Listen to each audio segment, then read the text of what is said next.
Highly blessed everyone and welcome back to my channel. It's your girl Nix, and today we're going to look at companion planting, which is a garden trick that you can grow different plants together to help each other out.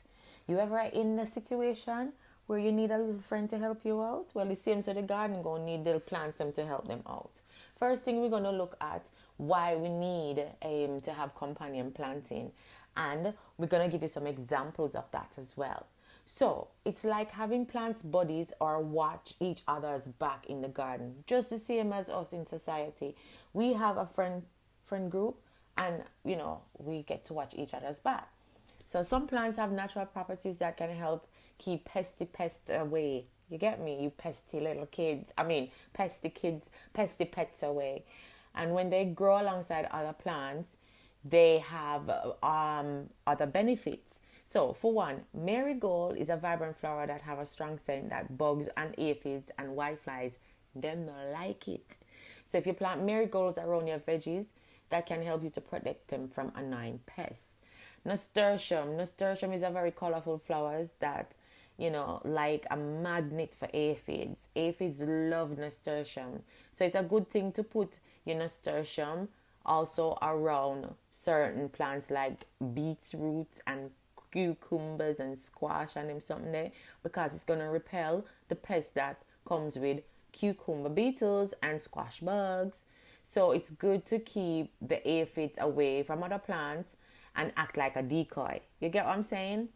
Who doesn't love the smell of basil? Well, basil is an insect repellent. Yeah, so insects like mosquitoes and flies definitely don't like the smell of basil. So if you have the basil plant near you, tomatoes and peppers, that can keep the pesty pets at bay. All right, let's look at lavender. Oh, I just love me some lavender. Lavender is a soothing scent, and it turns out that pests like moths and fleas can't stand it. So if you plant lavender near your roses, cabbage, and other plants, it can help deter these pesty bugs. And that's so true, because I've got lavender in the garden, and where I plant my oregano, there's no bug bites on it. There's nothing interfering with it, not even slugs. So I know that is so true.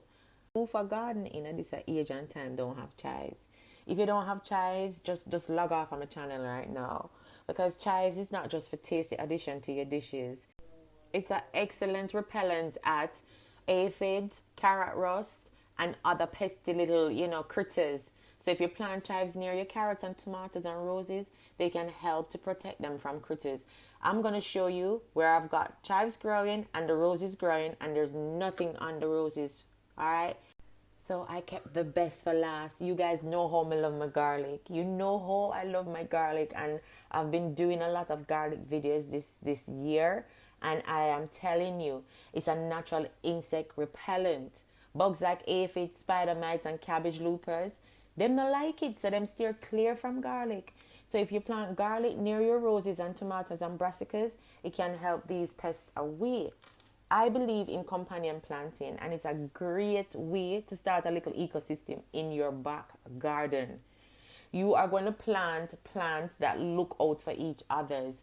And if you strategically plant pest repelling plants alongside your veggies and flowers, you can actually keep your garden healthy and pest free without resorting to chemical pesticides. It's like having a natural pest control squad right in your backyard. Hence we name organics.